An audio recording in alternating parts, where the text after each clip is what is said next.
Deklarasi calon presiden dan wakil presiden menjadi amunisi mengangkat nilai tukar rupiah. Meski euforia pencapresan dan juga sentimen global masih terus dicermati para pelaku pasar valuta asing. Sejauh mana peluang investasi falas menjelang pemilu presiden tahun ini? Kita akan membahasnya bersama Johannes Ginting, Head of Education Monex Investindo Futures. Ya, selamat pagi Pak, selamat datang di Market Corner. Terkait dari tahun politik, tahun pemilu, bagaimana prospek atau perkembangan investasi valuta asing? Iya, jadi kalau kita perhatikan bagaimana pergerakan rupiah itu mengalami satu penguatan yang cukup signifikan ya. Kalau kita hitung yang lalu 11.600, 11.500, nah sekarang sampai mencapai 11.350, ini kan cukup bagus ya. Tetapi memang ada sedikit perubahan atau rupiah sendiri mengalami terkoreksi karena memang ada satu yang di luar ekspektasi market ya. Karena sebelumnya ada satu partai dianggap akan mendukung partai yang lain, tapi tiba-tiba berubah ke partai yang lain gitu ya. Nah, sehingga ini membuat akhirnya pasar sedikit negatif dan rupiah mengalami koreksi. Tapi ke depannya saya masih lihat ada satu situasi yang cukup bagus untuk rupiah. Artinya yang saya perhatikan masih dalam tren positif sekarang ini. Lalu apa yang harus dilakukan oleh investor di pasar falas terkait dari gejolak fluktuatif di pasar uang begitu, pasar falas sendiri? Ya, kalau kita perhatikan sekarang, kalau kita bicara mengenai rupiah misalnya, ya tentu akan memperhatikan perkembangan dari pemilu itu sendiri ya. Jadi sepanjang yang saya lihat ini sudah cukup kondusif ya. Pasar sendiri sudah melihat ada satu poin-poin penting yang sesuai dengan ekspektasi mereka. Sudah ada dua kubu yang akan bertarung di pemilu, dan bisa jadi akan satu putaran saja, dan ini akan menghasilkan satu cost yang lebih murah dan kemudian lebih clear, lebih jelas. Jadi kebijakan-kebijakan ekonominya mungkin akan lebih cepat daripada yang diperkirakan sebelumnya. Jadi kalau kita bicara rupiah, saya kira masih cukup baik untuk pegang rupiah. Tapi memang karena sudah mengalami penguatan yang cukup besar, nah mungkin penguatannya sekali lagi tidak akan lagi terlalu jauh dari level sekarang. Jadi ini batas bawahnya kisarannya seperti ini. Prediksi 2 hingga 3 bulan ke depan akan begitu? Saya kira wait and see ya. Sekali lagi memang akan menunggu bagaimana hasil pemilu. Karena dua kubu ini kan ada sedikit perbedaan dari kebijakan ekonomi. Satu mungkin mengacu kepada ekonomi rakyat, yang satu liberal. Dan kita tahu kan kira-kira pasar itu cenderung ke mana kan kira-kira arahnya begitu. Jadi bergantung siapa yang akan menjadi pemenang pemilu, baru pasar akan mengambil sikap. Tapi sepanjang ke depan sampai pemilu, saya kira pasar akan masih melihat positif untuk rupiah. Apalagi kita lihat bagaimana asing sendiri masih stay ya terhadap stok untuk market stok kita gitu. Jadi masih cukup bagus. Nah, kalau kita lihat sendiri bagaimana umumnya para investor ini kecenderungannya berinvestasi pada investasi jenis apa ini Pak, untuk kontrak berjangka mata uang asing, forex ataukah tunai keras?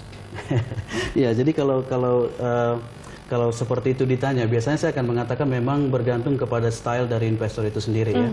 Nah, bergantung seberapa besar mereka bisa melihat satu resiko. Karena terus terang, kalau untuk transaksi di futures misalnya, apalagi transaksi falas, nah itu sering kita sebut dengan high risk. Nah, bagi orang-orang yang tidak terbiasa dengan high risk high return, mereka akan cenderung pilih yang cash keras. Karena cenderung mereka pegang fisiknya, apapun yang terjadi mereka masih ada fisiknya. Tapi tidak demikian kalau transaksi di futures atau di bursa berjangka misalnya, transaksi falas, nah itu ada leverage, kemudian ada margin di sana, sehingga ada terjadi bisa mendapatkan keuntungan yang besar, tapi kerugiannya juga tidak sedikit. Jadi bergantung stylenya seperti apa. Nah, lalu keuntungannya dari kedua jenis investasi di valuta asing saat ini begitu Pak, kerugian dan keuntungannya seperti apa mungkin? Kalau divisikan terus terang berapa kira-kira penguatan itulah hasil yang dia dapat gitu ya. Kalau misalnya saya pegang rupiah, kemudian rupiah sendiri menguat misalnya 100 basis poin, berarti keuntungan saya hanya 100 basis poin. Nah, tidak demikian dengan kalau transaksi valuta asing di bursa berjangka. Kalau misalnya ada penguatan-penguatan di misalnya mata uang euro atau mata uang pound sterling atau Australian dollar misalnya, ada penguatan misalnya 100 basis poin, itu bisa mengalami satu kenaikan yang cukup besar. Lalu bagaimana jurus jitunya ini Pak? Tadi ada banyak sentimen dari sentimen domestik dan juga global begitu. Nah, untuk mengantisipasi dari gejolak fluktuasi di pasar uang seperti apa? Ya, tentu kalau kita bicara bagaimana tips yang bagus, tentu harus memahami dua sisi, dari sisi fundamental dan sisi teknikal. Dari fundamental sendiri kan bagaimana kondisi ekonomi. Kalau kita bicara Indonesia tadi kan, dari sisi ekonomi sekarang masih cukup bagus ya. Artinya ada satu ekspektasi untuk defisit karena akunnya sendiri di bawah 3%, kemudian inflasi 4,5%. Nah, ini masih cukup bagus untuk fundamental. Tapi dari sisi teknikal kita bisa lihat juga bagaimana kira-kira tren dari rupiah itu sendiri. Nah, seperti saya katakan tadi, trennya masih cukup bagus. Ada tren penguatan, tapi mungkin sudah mulai agak tertahan di support-support yang kuat. Nah, begitu juga dengan mata uang yang lain. Lalu apakah ini investasi falas masih menjanjikan? Jangan dijawab dulu Pak, karena kita akan lanjutkan di segmen berikutnya. Kami akan kembali pemirsa.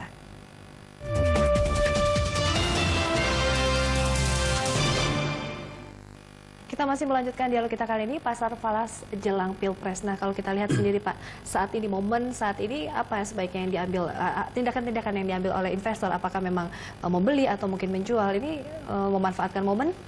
Oh iya, memang agak sedikit agak sulit sekarang ya, karena memang tadi saya katakan bahwa pasar sudah menyerap cukup besar terhadap rupiah itu sendiri ya. Jadi dengan adanya hasil dari kandidat dari presiden, wakil presiden sudah ditentukan, begitu pasar sendiri sudah melihat positif. Nah, jadi kalau misalnya masih ingin mengakumulasi rupiah misalnya, mungkin masih bisa, tapi sekali lagi saya masih melihat bahwa penguatannya masih akan sangat sedikit gitu, tidak akan terlalu signifikan. Apalagi kalau kita bicara politik, itu biasanya sifatnya sementara.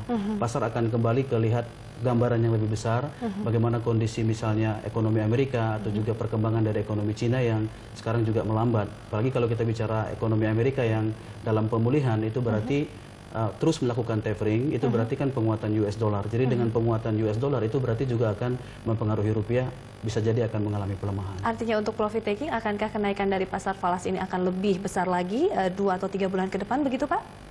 Saya kira tidak demikian ya. Saya kira memang terjadi profit taking, artinya sudah mulai melepas rupiahnya karena memang sudah mengalami penguatan yang cukup besar. Tapi sekali lagi kalau terjadi pelemahan-pelemahan, mungkin pasar juga bisa mengakumulasi kembali. Karena tadi mengacu kepada kondisi ekonomi yang sudah cukup baik, begitu kemudian sekaligus juga melihat bagaimana hasil pemilu ke depan. Termasuk juga kebijakan ekonomi akan dilihat kira-kira dari kedua kubu ini apa yang akan mereka sampaikan juga akan mempengaruhi bagaimana pasar akan memilih atau investor memilih portofolio.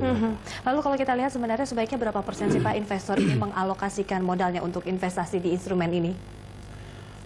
Iya, jadi kalau mau kira-kira tahu persentasenya, karena tadi saya katakan bahwa bisnis di bursa berjangka atau terutama untuk falas valuta asing itu adalah high risk high return, maka bagus kalau alokasinya mungkin sekitar 10-15% saja. 10-15 ya? Betul.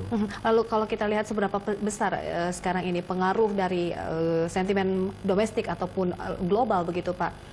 Ya, kalau untuk sekarang sampai pemilu mungkin domestik yang akan paling domestik besar. Ya, pasti domestik yang paling besar.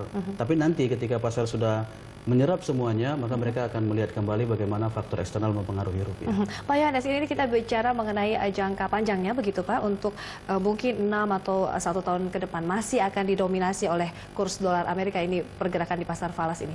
Ya, saya kira masih demikian, karena kalau kita lihat dari pertumbuhan ekonomi Amerika yang terus membaik, kemudian tapering terus dilakukan dan bisa jadi akan stop untuk stimulusnya, maka ada kemungkinan Amerika Serikat akan menaikkan suku bunga di awal tahun 2015. Jadi dengan kenaikan suku bunga dari The Fed sendiri, nah ini akan memicu para pelaku pasar untuk kembali ke Amerika Serikat. Mereka akan lebih banyak berinvestasi di sana. Nah itu berarti dana-dana asing bisa keluar dan masuk lagi ke Amerika Serikat. Tapi sekali lagi kalau domestik kita bagus, kemudian hasil pemilu itu sesuai dengan ekspektasi pasar dan pro bisnis, maka bisa jadi mereka bisa stay lebih lama dan itu bisa mendukung rupiah. Satu pertanyaan terakhir ini Pak, tips bagi investor pemula atau mungkin investor yang sekarang sedang berinvestasi di pasar falas? Iya, kalau pemula mungkin cenderung harus melihat, artinya tadi ya, fundamental seperti apa, kemudian harus melihat dari gambaran besarnya. Itu untuk pemula, jadi mereka harus sangat berhati-hati untuk mengambil posisi. Tapi kalau orang yang sudah memiliki skill cukup besar, mereka bisa transaksi intraday, artinya mereka bisa transaksi harian, mereka bisa mengambil untung mungkin hanya dengan pergerakan kecil gitu, mereka keluar, kita sebut dengan hit run. Jadi masuk keluar, itu bisa dilakukan kalau sudah punya skill. Ya. Baik, terima kasih Pak Yohanes Ginting atas informasi yang diberikan.